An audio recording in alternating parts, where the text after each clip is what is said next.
Pada malam ini kita masih terus diberikan Allah sehat, diberikan Allah kekuatan iman, dan masih ada hidayah dalam diri ini.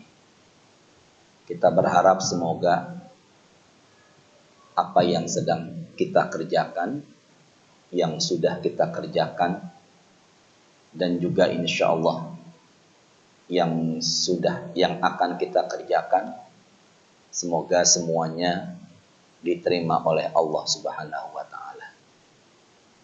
Kita awali dengan suratul Fatihah.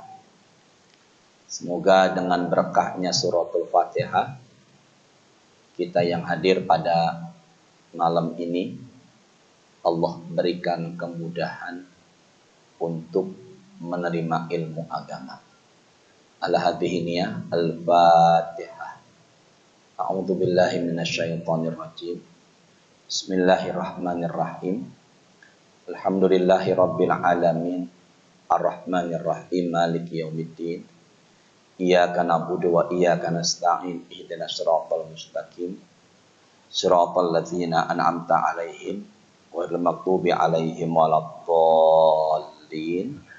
Amin ya rabbal alamin. Yang bawa pena atau handphonenya silakan dicatat. Barangkali ada beberapa penyampaian yang perlu dicatat dan sebagai bekal kita nanti. Dan barangkali kalau ada waktu nanti kita bisa buka sharing diskusi satu permasalahan atau dua permasalahan. Di hadapan saya ada tulisan. Saya mengambilnya dari satu hadis sahih, yaitu Sahih Muslim. Hadis Sahih Muslim di nomor hadis 2651. Saya ulangin ya. Hadis ini hadis Sahih apa tadi? Muslim. Nomor hadisnya 2651. Ikuti saya ya. Bareng-bareng kita baca hadis sama-sama yuk. Qala Rasulullah. Ya, sama-sama yuk. Qala Rasulullah sallallahu alaihi wasallam. Kita baca per kata ya. Innar rajula. Saya ulangin ya. Innar rajula la ya'maluz zamanu.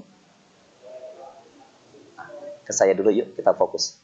La ya'maluz zamanu at-tawila bi'amalin ahlil jannah. Nah, kita teruskan lagi sedikit. Summa yuhtamu lahu. Sama-sama ya. Summa yuhtamu lahu amaluhu bi'amalin ahlin nari. Nah, Nabi bersabda yang barusan kita baca. Artinya, ada seseorang yang telah lama beramal dengan amalan penghuni surga. Ada seseorang yang telah lama beramal dengan amalan penghuni surga. Namun pada akhirnya malah justru beramal dengan amalan penghuni neraka. Bisa dipahami? Dulunya telah lama beramal dengan amalan penghuni surga. Tapi pada akhirnya malah justru beramal dengan amalan penghuni apa? Neraka. Berarti orang ini masuknya su'ul khotimah atau husnul khotimah? Apa? Su'ul khotimah. Berarti dia meninggal dunianya tidak baik, meskipun dulunya adalah ahli ibadah. Bapak semua yang di depan saya, ini saat ini kita sekarang berada di masjid setelah sholat maghrib berjamaah. Berarti alhamdulillah sekarang ini Allah masih berikan kita iman. Setuju nggak nih? Ya, alhamdulillah. Berarti malam ini Allah masih berikan kita kekuatan hidayah. Dan kita nggak pernah tahu apakah di akhir hayat kita masih punya iman atau tidak. Jangan sampai awalnya ibadah, tengahnya ibadah, malah justru akhirnya enggak ibadah. Maka ada doa dalam diri kita. Dan saya berharap jangan sampai lepas dari hidayah yang kita udah dapat saat ini. Nah, doanya itu ada dalam Quran nomor urut ketiga. Quran nomor urut ketiga, nama suratnya adalah Ali Imran. Di ayat 8. Rabbana la tuzigh qulubana ba'da idh hadaitana wa hab lana min ladunka rahmah innaka antal wahhab. Yuk, bareng-bareng ya. Rabbana la tuzigh. Jangan ragu-ragu yuk. Barangkali doa kita nih. Rabbana la, terus qulubana, terus ba'da idh hadaitana, terus wa hab lana min ladunka rahmah innaka antal wahhab. Rabbana, ya Allah, la tuzigh qulubana, jangan engkau condongkan hati kami kepada kesesatan ba'da idh hadaitana, setelah engkau berikan petunjuk. Wa hab lana min ladunka rahmah, dan berikanlah dari sisi engkau rahmat kepada kami. Ada pendapat menyatakan rahmat ini bisa berupa malaikat rahmat yang mendatangi kita ketika sakaratul maut. Berarti biar kita punya iman, ada hidayah sampai akhir hayat kita, kitanya harus mohon sama yang memberikan hidayah, yaitu siapa? Allah. Nah, ternyata doa itu ada dalam Quran nomor urut berapa tadi? Pak, nomor urut berapa tadi? 3, di ayat yang keberapa? 8. Dan semoga kita semuanya jangan dulunya baik, tengahnya baik, akhirnya jelek. Ya Allah, semoga kita semua meninggalnya nih husnul khotimah. Nah, ke saya dulu yuk. Ke saya dulu sebentar. Dihafalkan ya. Ada buku kitab. Umumnya Ustadz nyebutnya kitab, tapi dalam bahasa Indonesianya buku. Ya. Handphonenya sejenak ditaruh dulu. Ke saya ya. Saya mengkisahkan satu kisah yang terjadi di Mesir. Ambilnya dari buku ini. Buku ini namanya Tadhkirah. Apa tadi? Nah, karangannya Imam Qurtubi.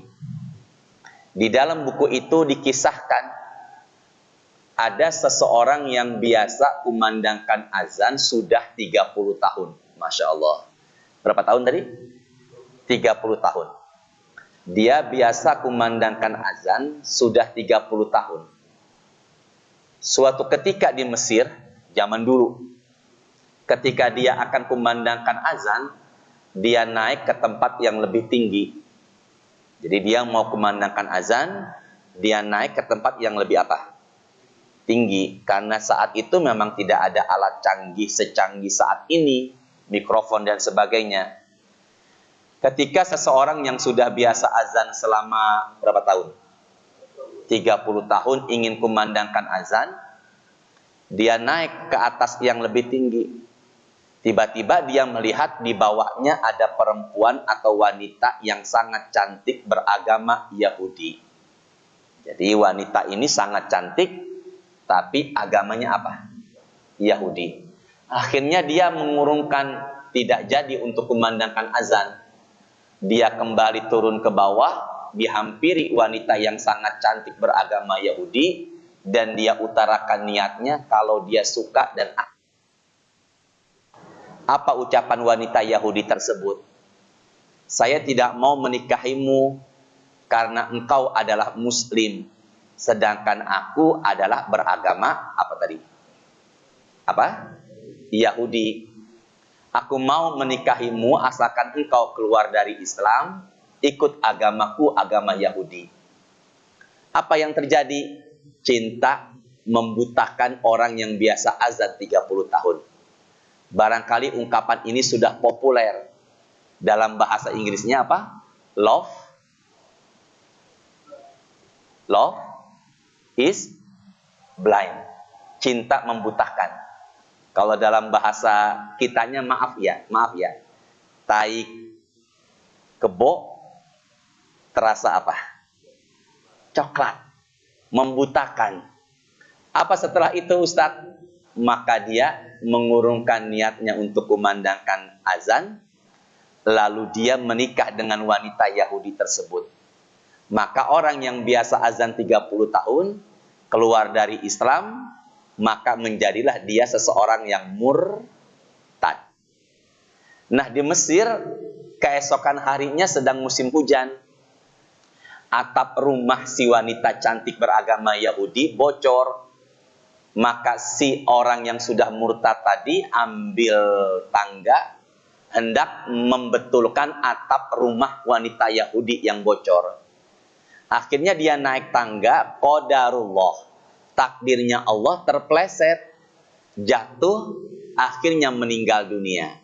Berarti meninggalnya dia ini beragama Islam atau Yahudi? Yahudi. Berarti dia meninggalnya su'ul khotimah atau husnul khotimah? Su'ul khotimah. Jangan sampai kita di akhir hayat lepas dari iman. Makanya tadi amalkan surahnya ketiga Ali Imran di ayat yang berapa tadi? 8. Ya Allah, semoga kita semua meninggalnya husnul khotimah. Amin. Nah, lanjutkan yuk Pak yuk. Nah, bareng-bareng yuk, angkat suaranya. Lanjutan dari hadis yang tadi. Qala Rasulullah, yuk.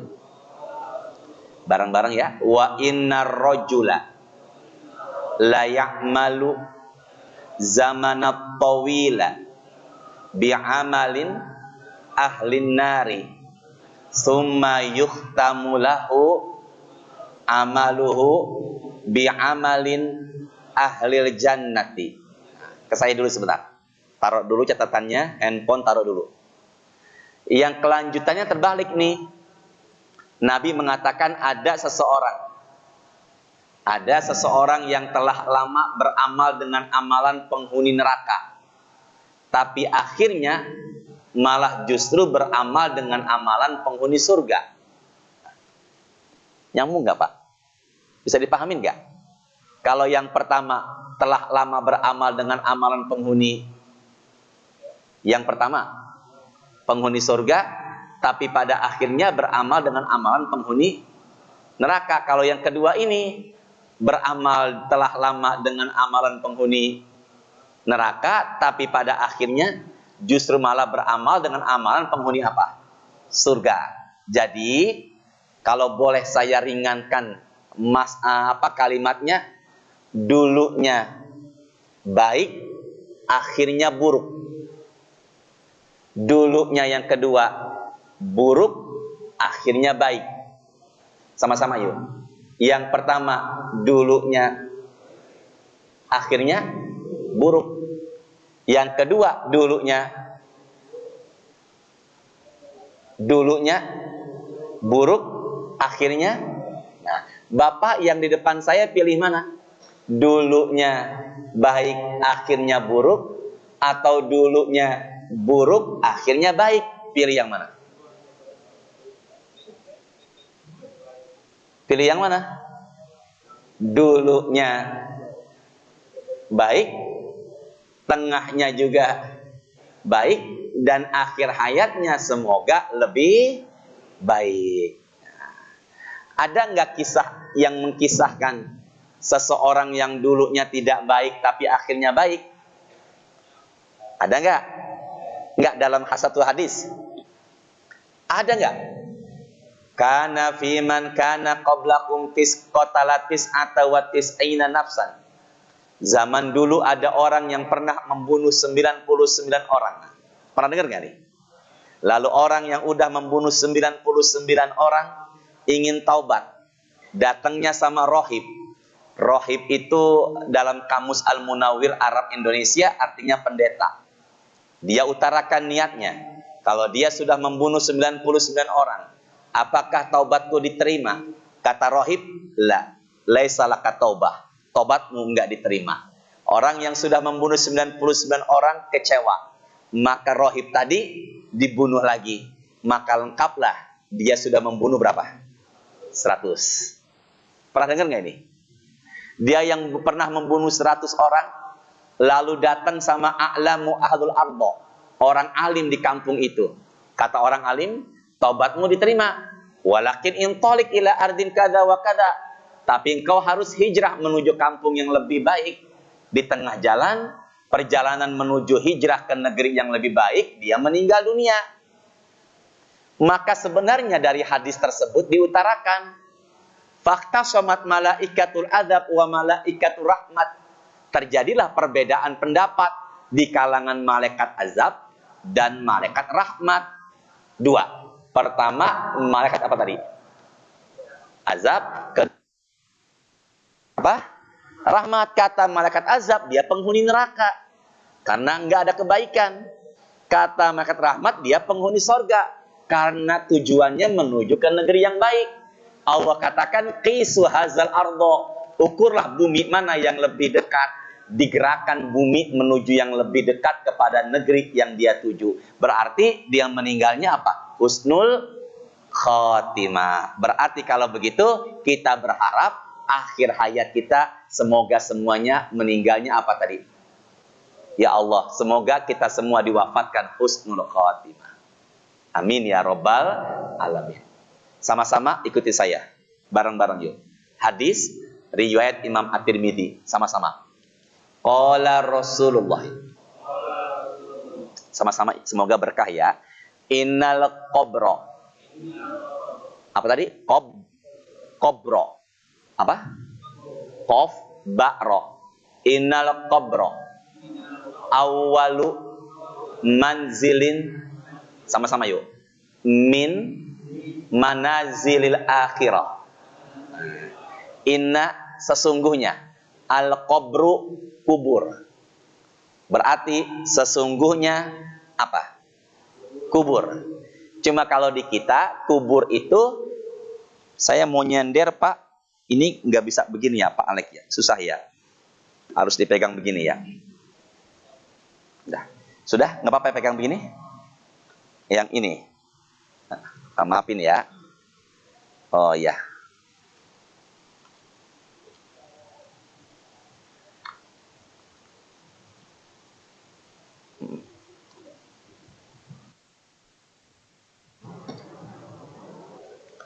Bismillah. Enak begini ya Pak. Bisa apa saya nyanyi? Saya jadi bisa apa nih? Nyender ya. Kayak singgasana kerajaan nih. Duh, sampai mana tadi ngomongnya saya ya? Qabru. Innal qabra, sesungguhnya kubur. Ya, kubur. Kalau kita biasanya menambah kuburan. Kok suaranya double ya? Kuburan. Tapi kalau di Cepete orang nyebutnya bukan kuburan, tapi ada suara dua nih menggema nih. Kober. Nah, pernah dengar nggak suara apa? Pernah dengar nggak orang nyebutnya bukan kuburan, tapi apa tadi? Kober. Sesungguhnya kuburan adalah tempat akhirat pertama sebelum masuk ke tempat akhirat-akhirat lainnya. Gimana tadi? Sesungguhnya kuburan adalah tempat akhirat pertama sebelum masuk ke tempat-tempat akhirat lainnya. Maka ada 3 suara ya. Ya Allah, sabar ya Allah, pelan-pelan ya. Maka bismillah. Jadi orang tua kita yang sudah wafat saat ini berada di akhirat yang pertama. Yaitu apa? Kubur. Jadi orang tua kita, keluarga kita yang sudah wafat saat ini adanya di akhirat yang pertama, yaitu kuburan. Nah, berarti orang tua yang sudah meninggal dunia sekarang di kuburan menanti sampai terjadinya hari kiamat. Maka apabila ada orang meninggal dunia di tahun 2021 lalu kiamatnya terjadi tahun 3020, bismillah.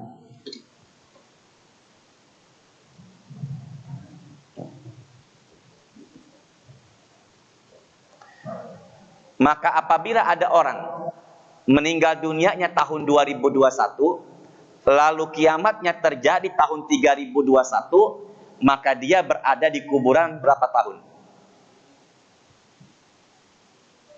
Meninggalnya 2021, umpama kiamat 3021, berarti di kuburan berapa tahun? 2021 meninggal, 3021 umpama kiamat, berarti di kuburan berapa tahun? 1000. Ya, jadi orang tua kita, keluarga yang itu adanya di akhirat yang pertama, yaitu apa? Kuburan. Quran surahnya ke-20. Ya. Quran surahnya ke-20, nama surahnya adalah Toha. Surah apa tadi? Toha. Ayatnya 127. Wala azabul akhirati asyaddu wa abqa. Dan azab akhirat itu lebih keras dan lebih kekal. Coba bareng-bareng yuk. Gimana tadi? Azab. Saya ulangin ya. Wala azabul akhirati asyaddu wa abqa. Dan azab akhirat itu lebih keras dan lebih kekal. Bareng-bareng dah. Gimana tadi? Azab akhirat itu lebih apa? Keras dan lebih apa? Kekal. Sekarang saya tanya, berarti orang yang disiksa di kuburan lebih keras mana? Siksa kuburan atau siksa dunia? Kenapa Bapak bilang siksa kuburan lebih keras ketimbang siksa dunia? Ya Allah, mudahkan jamaah dapetin ilmu ya Allah. Saya ulangin ya. Karena kuburan adalah bagian dari apa tadi? Akhirat. Akhirat yang pertama. Jadi mereka yang dapat siksa kubur, sebenarnya mereka sedang mengalami siksa yang lebih berat ketimbang di mana tadi? Dunia. Karena kuburan adalah bagian dari apa?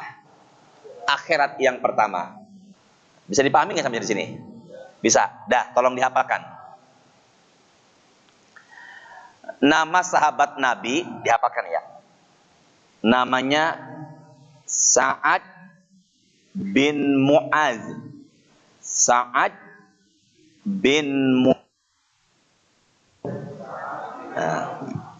Hadis ini riwayat Imam An-Nasa'i.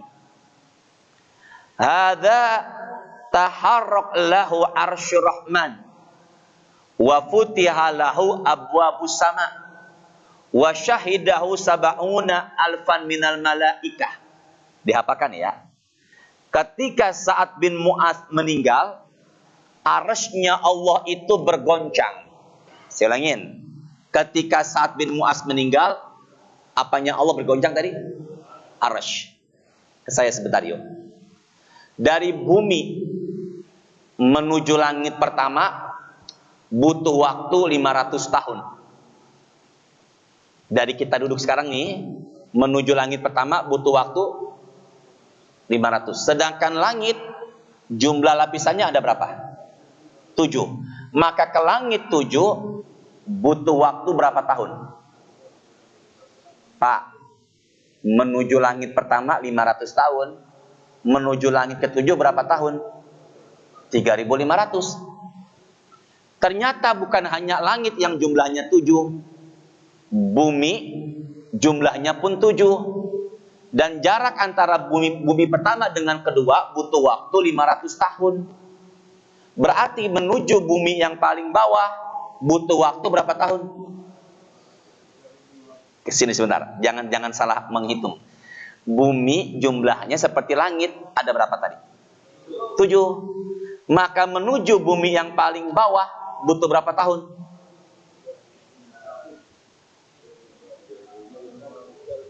3.500.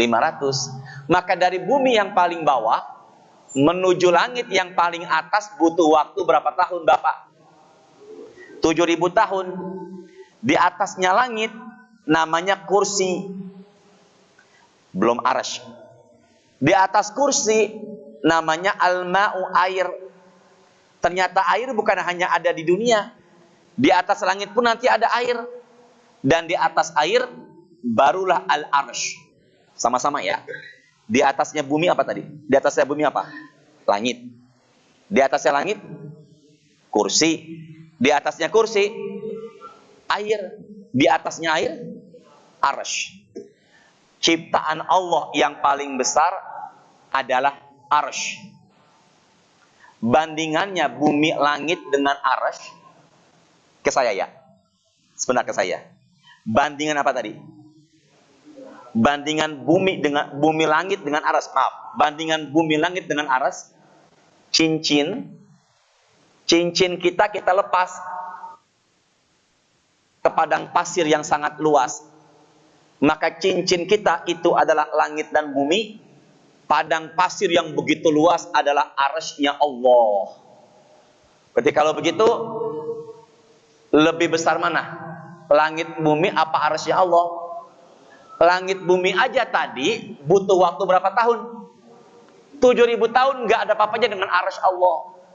Nah, ketika sahabat Nabi tadi meninggal dunia, yang siapa namanya? Ketika Sa'ad bin Mu'az meninggal dunia, arasy-Nya Allah bergoncang, bergetar. Saya tanya Pak, bareng-bareng ya. Ketika Sa'ad bin Mu'az meninggal, arasy-Nya Allah apa tadi?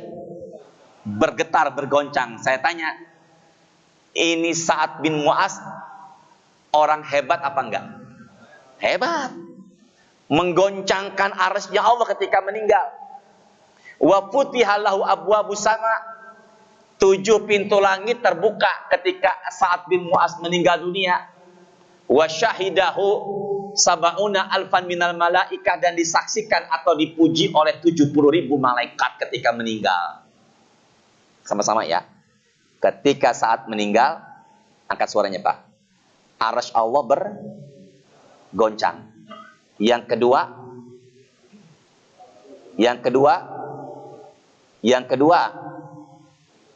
7 pintu langit terbuka. Yang ketiga,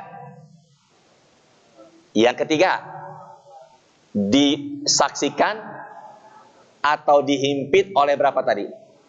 Disaksikan atau dipuji oleh apa? 70.000. Masya Allah, ini manusia luar biasa. Sekarang saya tanya, ini orang hebat apa enggak nih? Hebat. Tapi Nabi mengatakan dalam Imam An-Nasai, laqad dhumma dhammatan summa furija anhu. Tapi Sa'ad bin Mu'az tetap mengalami himpitan, kuburan.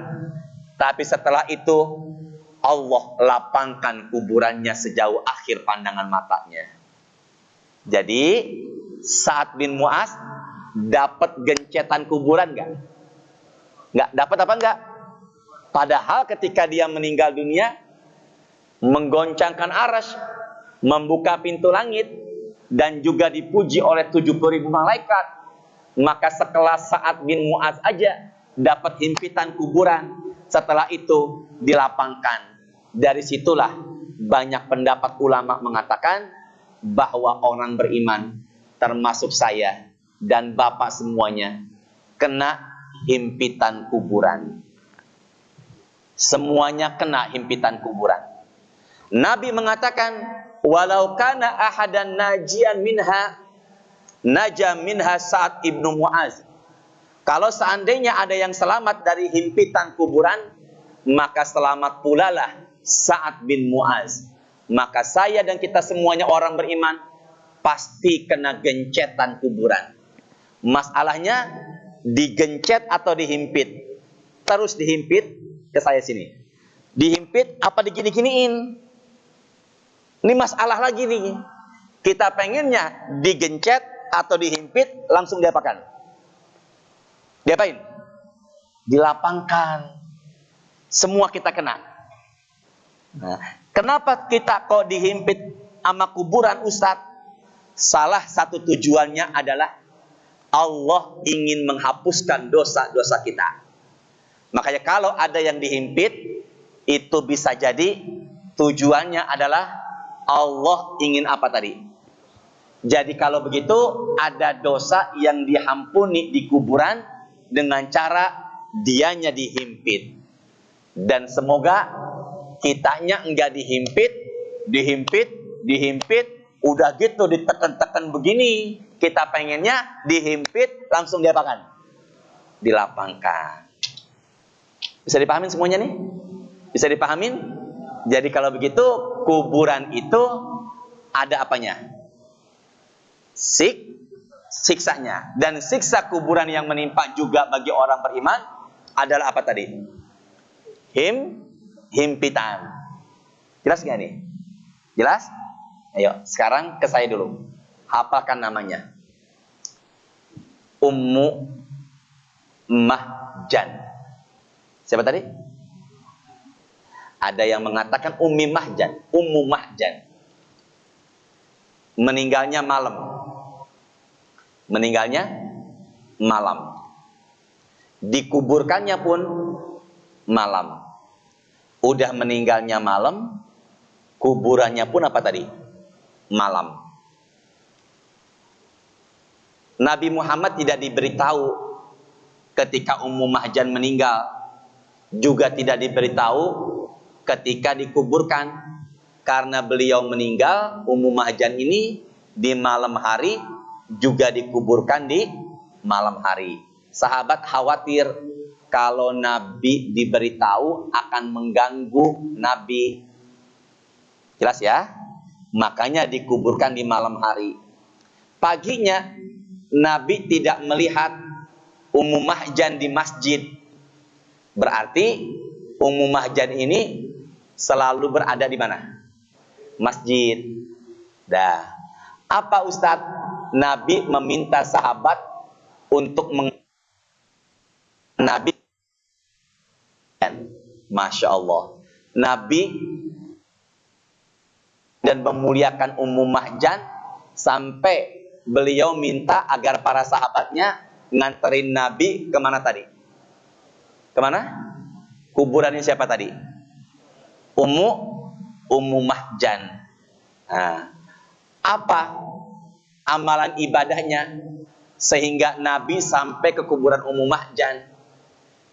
Kesibukannya Ummu Mahjan, kebiasaannya Ummu Mahjan, adanya di masjid dan kesibukannya membersihkan masjid. Masya Allah. Berarti posisi dia sebagai apa ini?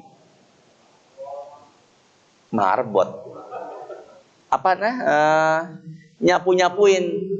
Ada di sini marbot masjid. Enggak, jangan malu. Ada apa enggak di sini?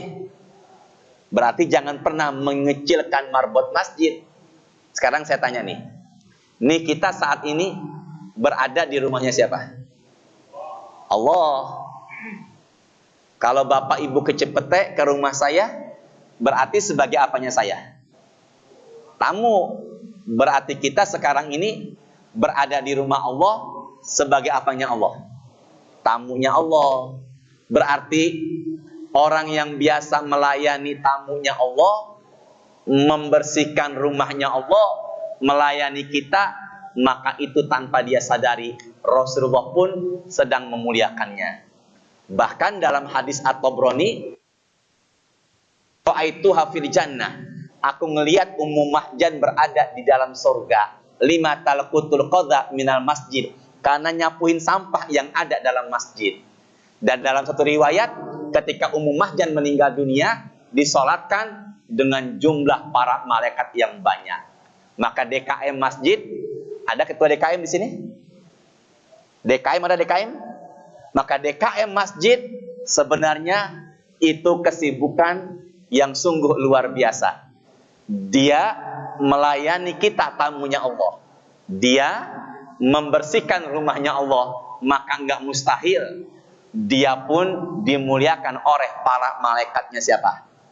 Allah. Ya Allah, semoga nih yang masang karpet, yang vakum, yang bersih-bersih, yang sebagainya insya Allah, sehingga kita semuanya nyaman, insya Allah itu semuanya dimuliakan para malaikatnya Allah.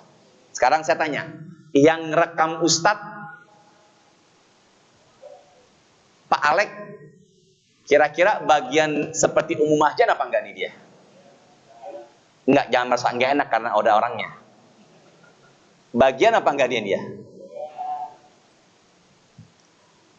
Maka insya Allah dia bagian. Maka enggak mustahil ketika Pak Alek meninggal disolatin sama siapa? Malaikat. Masya Allah. Siapa yang meninggal?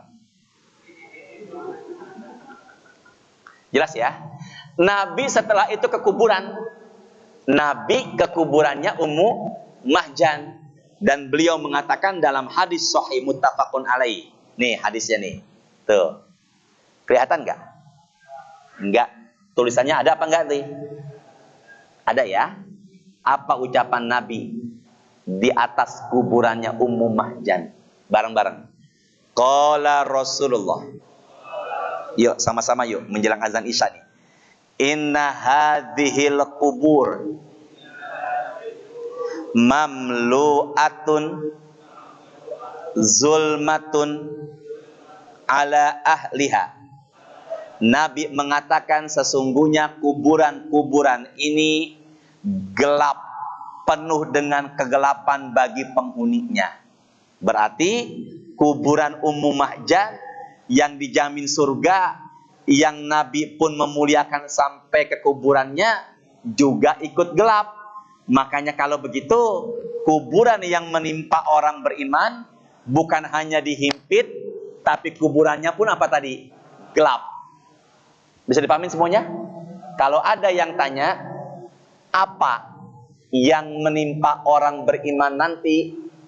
Jawabannya dua yang menimpa di kuburan orang beriman. Yang pertama adalah apa?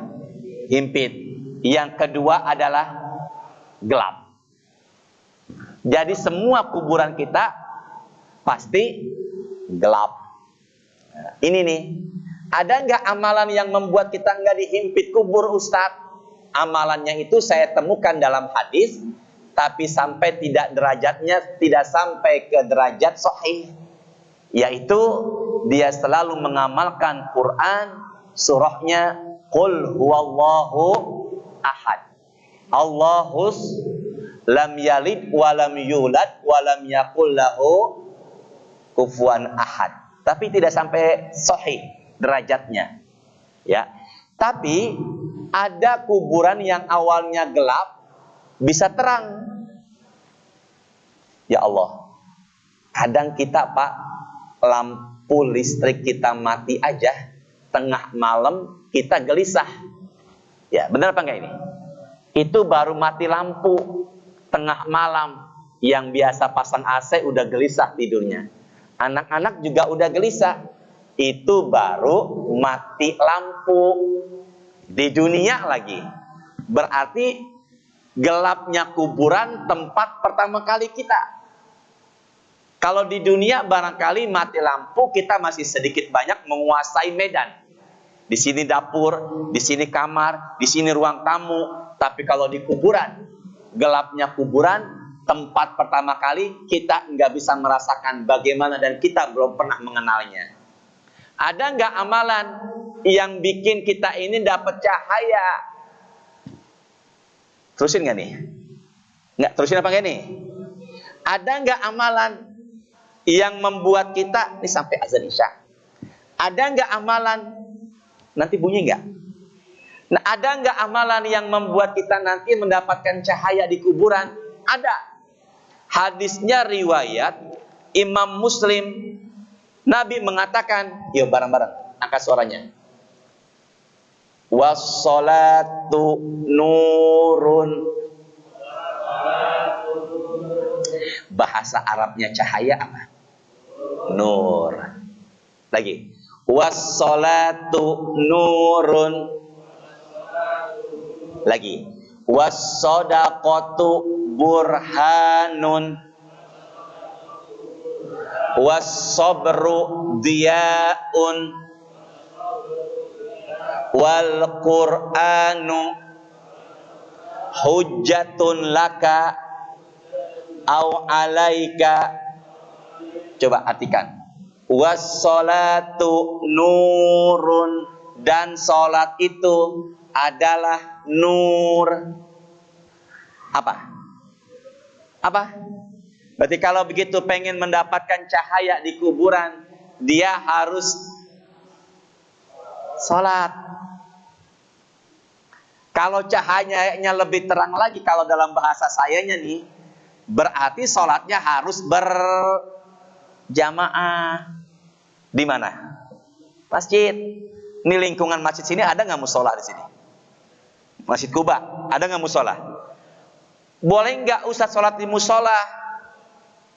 Pak, Bu, ada yang tanya, kalau saya punya musola di rumah, hitungannya musola nggak dengan berjamaah sama istri dan anak-anak? Hitungan berjamaah itu kalau tempat sholat yang kita bangun di rumah, dikumandangkan azan 5 waktu, juga tetangga ikut mendatangi tempat itu. Kalau bapak di rumah ada musola pojokan, tanya, dikumandangkan azan nggak 5 waktu? Dan tetangga datang nggak ke tempat itu? Kalau enggak hitungan jamaah. Hitungan jamaah tuh ya di sini. Udah berjamaah, sholatnya di awal waktu, tambah lagi sholat sunnah nggak putus. Ini abis isya, jangan langsung main handphone. Habis sholat isya, ba'diyah jangan lupa. Tutup dengan witir nanti di rumah. Atau nanti menjelang azan subuh, atau selesai tahajud witir. Witirnya nggak putus, duhanya nggak putus, tahajud nggak putus, berjamaah. Kuburan kita tidak gelap karena mendapatkan cahaya. Yuk bareng-bareng. Allahumma ja'al fi nura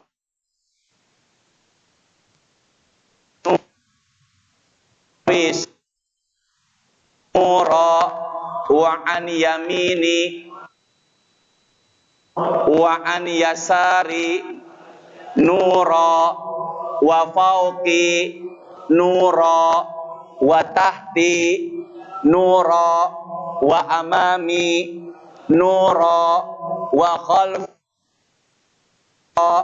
Allahumma ja'al li. Itu doa Nabi dalam Sahih Muslim, doa mau ke masjid. Jadi bapak dari rumah mau ke masjid itu bacanya. Apal nggak Pak? Apal. Nuro. Apa artinya tadi itu? Cahaya. Berarti kalau begitu doa mau ke masjid aja, kita diminta biar sama Allah, minta biar Allah ngasih cahaya.